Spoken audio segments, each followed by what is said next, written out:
I would love for the audiences to discover that story on their own. I think that they're both so formidable in their own rights.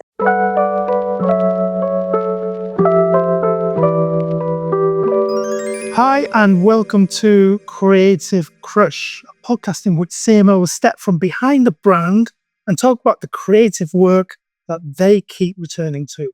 And today I'm very excited to be talking to Jinal Shah. Jinal, can you tell us who you are and what it is that you do?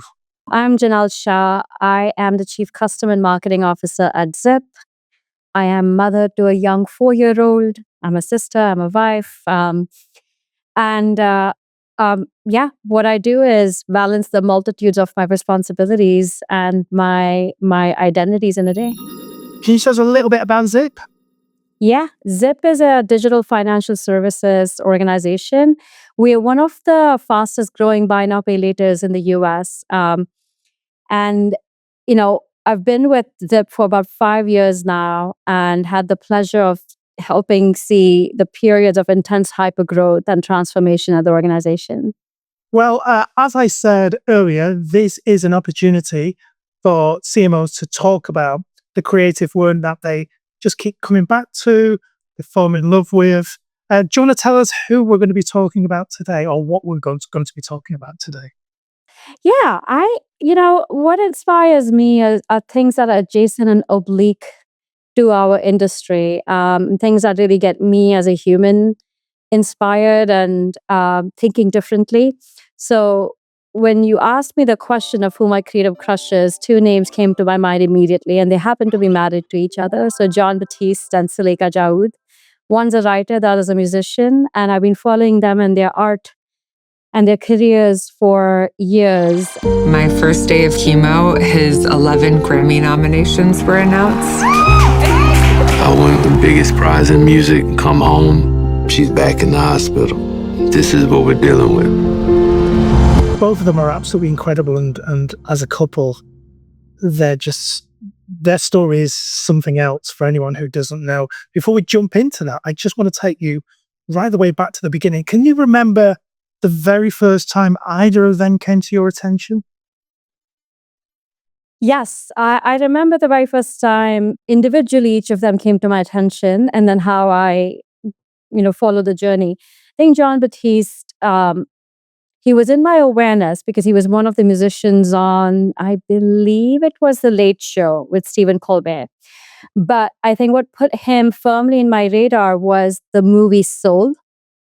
And he co-created and co-composed the music in that movie. And something about that just spoke to me, and I went down a rabbit hole reading everything I can find on him, his old videos, his story.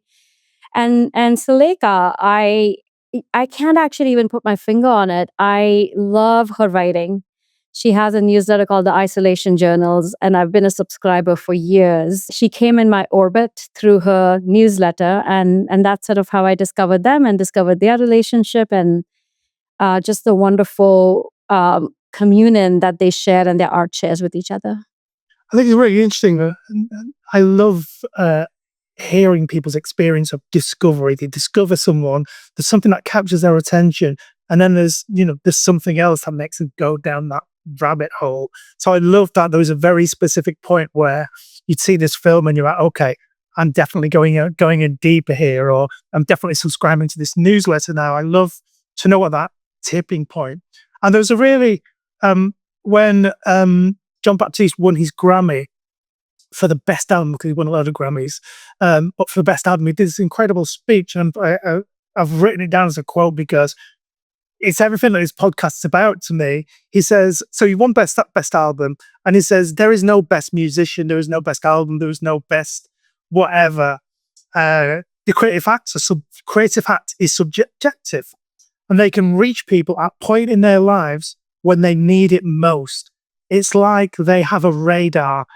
And that's just like such a wonderful quote and wonderful thing that I'm going to keep in mind a lot, because it is like, creative people or creative pieces of work are like a radar. It doesn't appeal to everyone, but can you think, is there anything that Is there any Yeah. reason why you needed both of these people in your life when you discovered them? You know, I think that's exactly right about Jon. His approach to his art is extremely democratic, and he's always maintained a part of his philosophy is he talks about music as a birthright, something that belongs to everyone, and it's not elite. It's something you participate in. It's something you make your own. And you know, he's classically trained. He's trained. You know, he studied at Juilliard, and yet like he's not afraid of taking a classical piece of music and making it his own. He's not afraid of um, building on it and growing, you know, with it and blending it and mixing it. And I think his irreverence is his respect for the classics, and then sort of this irreverence of playfulness, almost like I love music so much, I'm going to see where this goes. That speaks volumes to me, especially because you know I'm not. Words are my choice of art, right? If I wasn't doing what I do, I would be some sort of a writer. And so music is not something you know, it's not my love language. And what I love about Jon, and I think it's also in his body language when he's playing the piano, or even when he was on the late night show, he is in communion with himself. Like he is, when he's performing, when he's playing his music, he's doing it for himself. He's not doing it for a performance. His eyes are closed. His like whole body is in a state of rapture, in a state of flow. And actually, if you see the movie Soul, even though it's an animated film, there are those moments where you see that character being in flow, like eyes closed and shoulders loose, and I think that to me is why I resonate so much with not just Jon's music, just all of him. And his whole life is art. Like, you know, it's not a separation. Even just, you know, I don't know if you see you've seen his documentary, and you know, he was just on the Michelle Obama podcast, and he's like vibrating in his own universe, you know, at his own frequency, and sort of like everything is musical. And he, you know, I follow them on Instagram, and they're road tripping and he's singing, and I love that. I love that about him, and he genuinely lives the music as a birthright philosophy, and that speaks to me. I think that to me is, you know, I always have believed everyone is creative. I think that because I grew up in the advertising industry, and I had both a creative one. I don't think that there should be a separation, but because we in business separate a creative mind and a commercial mind, I fell on sort of that strategy account management path. And it always rankled me that there were titles that had creative in it and ones that didn't. I mean, I couldn't agree with you more about him definitely being on his own frequency that, you know, lives to his philosophy of music being a birthright. He is in this constant state, physically, emotionally. You can just sense the flow literally flowing through him, for one of the better phrase. And that there's just this gorgeous bit in the documentary in American Symphony where he sat down and he's playing. I can't remember who it was. I can't remember who he sat next to him, piano teacher or and he's playing, and he grabs his arm and says, "Breathe," and he stops for a minute and breathes. "Now breathe again." And then a little bit later on, you see him with the orchestra, and he's talking to them about breathing, and you know, so the breath is this oneness with his music, and it is all part of how you get into flow, and you get a sense from the pair of them that Yeah. they're both totally in flow. Without wanting to spoil the conversation further, there's a moment where Suleika talks about making a shift to having to paint because she can't write and can't speak and things like that. We have these two incredible people who are telling quite a complex story Do you want to tell the audience a little bit more about their story as a couple? I would love for the audiences to discover that story on their own. I think that they're both so formidable in their own rights. And then you see them, it's almost like there's three, artists, right? There is Suleika, there's Jon, and then there's the two of them together. I maybe what I will share is they met young and then they reconnected as adults. And I think what they've been through and the success that they've had on the other side of it is remarkable. It takes, as an observer and as someone who praised that one, like I never have to go through that, or, people I love never have to go through that. But it just speaks volumes to the connection that they must have with their own inner selves, first and foremost, right? Your relationship with yourself has to be so strong that it can sustain what the unit of them is going to navigate and go through. There's just something quite incredible about their story, how they're kind of living these two existences at once. One existence which is incredibly sad, and another existence where he's finding out to be nominated for 11 Grammys the day their family had just received incredibly sad news. And that is the life that they're constantly living. How do you balance? How do you live with that duality? How do you use it in ways that helps you keep doing what you do to the level that you do? And there's another quote that Suleika said. I think she said, "The creative act is an act of survival," and I just think that that's a really, really beautifully quote.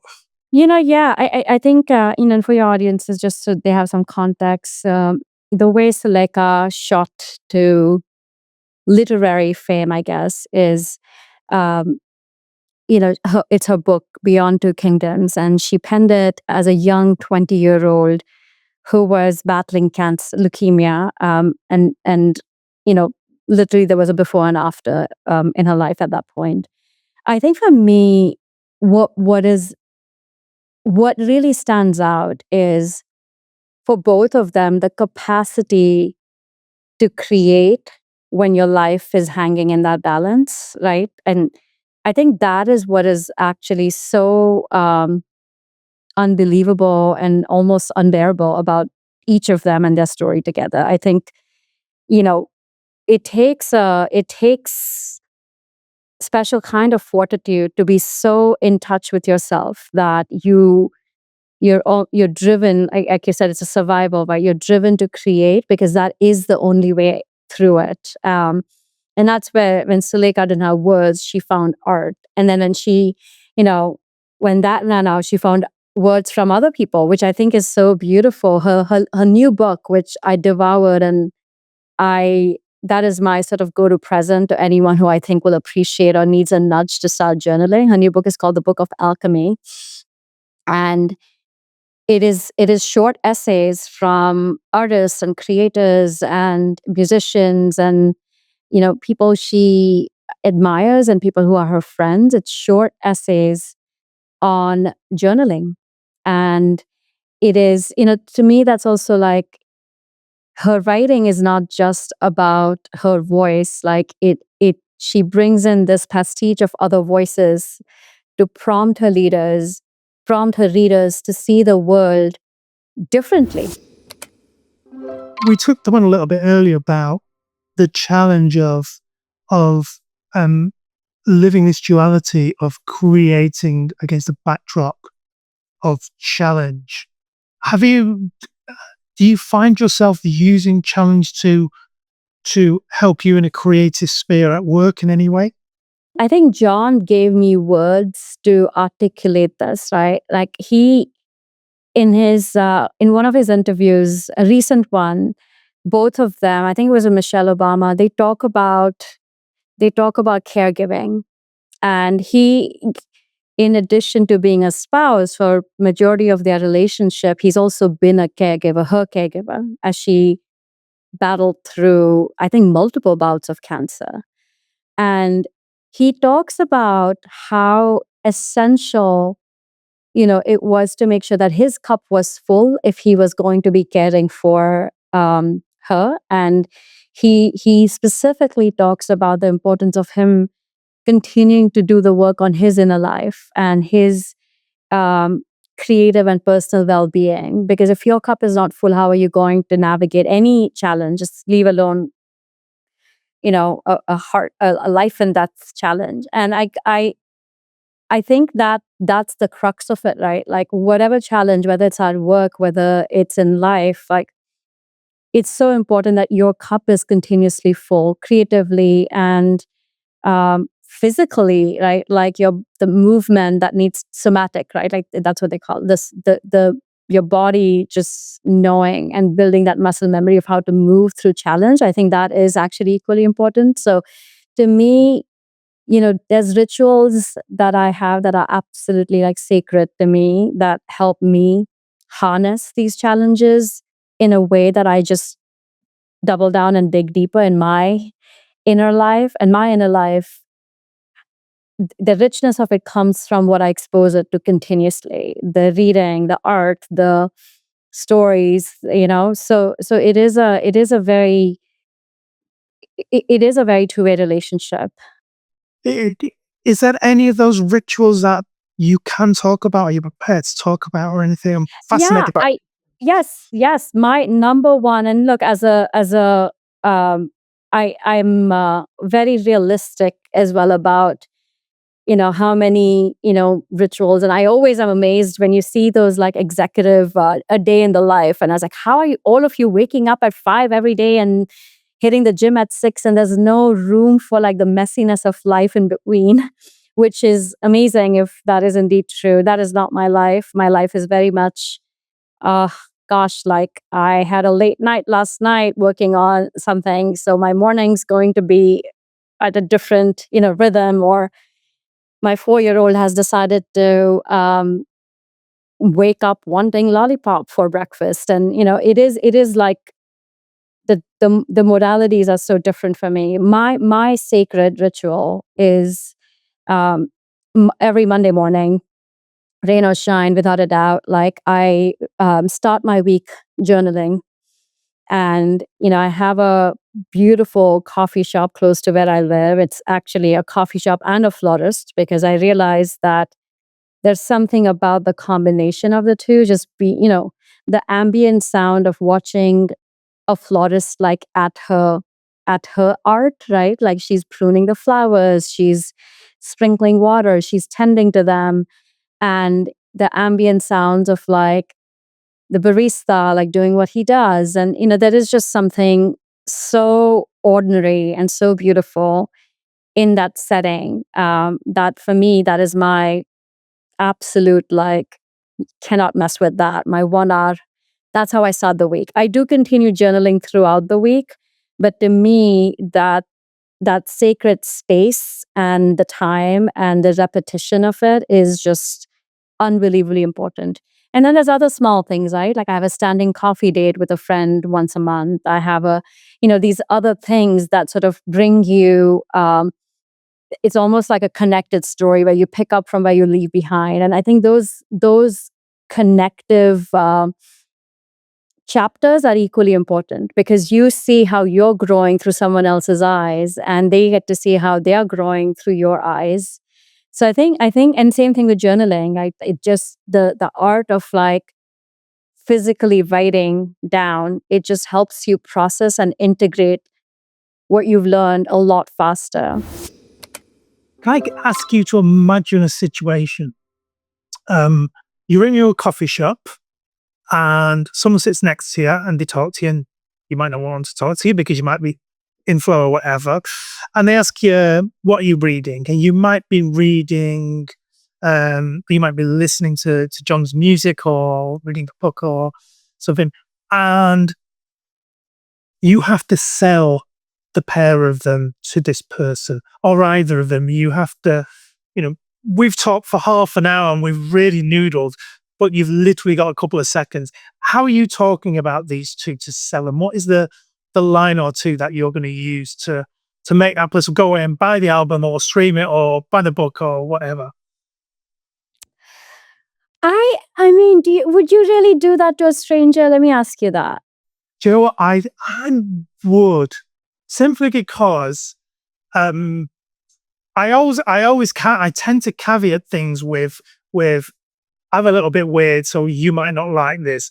But if you do, you are going to hear some of the most incredible.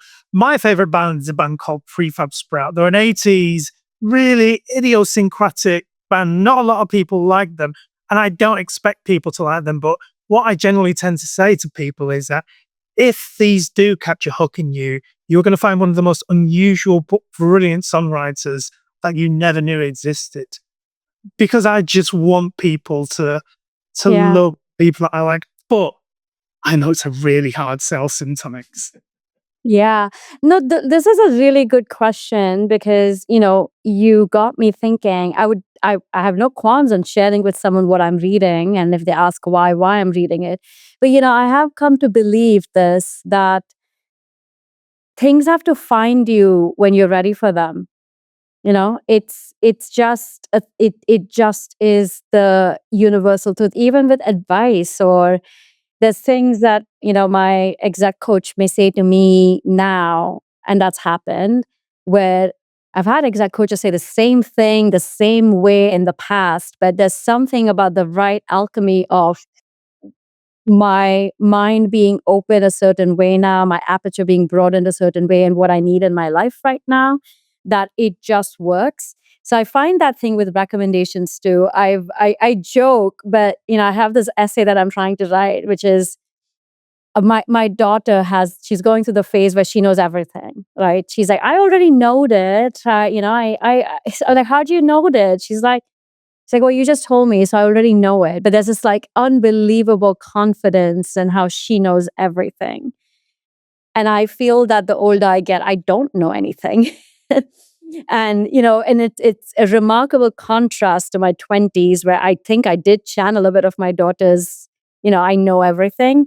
So I think for me, maybe how I'd approach that conversation, going back to your coffee shop, is I might want to know, I know why I'm here, like first thing in the morning when not many people are here. What brings you here? And if I find something that I think might resonate with me, with them at where they are, I think then I might make a hard sell, because that it wouldn't be a hard sell. Then it would be like, listen, like, if you're here for the same reasons that I'm here, like, here's what you need to like check out, and let me give you a gift subscription to the, isolation journals. I I've been telling people for my entire life that I don't know why I'm just not a fan of the Beatles. Neither John Lennon or Paul McCartney's solo work until about 2 years ago. And Paul McCartney's solo work has been kicking my door in for my entire life. And all of a sudden, that radar, that thing, it found me. And I don't quite know why it found me, but I am just like the biggest Paul McCartney fan now. It's found me despite always being there. Always. It's not like Paul McCartney's been hiding, is it? So You tuned into its frequency. There's something that happened. Yeah, yeah, exactly. I've had those moments I remember when the phenomenal book God of Small Things first came out by Arundhati Roy. I remember attempting 4 times to read it, and I just couldn't get past the first 5 pages. And, just like randomly, I found it again, and then I breezed through it in 2 days. So it is that's just, I really believe that things have to come to you when you're ready to receive them. Otherwise, it's just another Instagram influencer recommendation that you can save and go back to and do nothing with.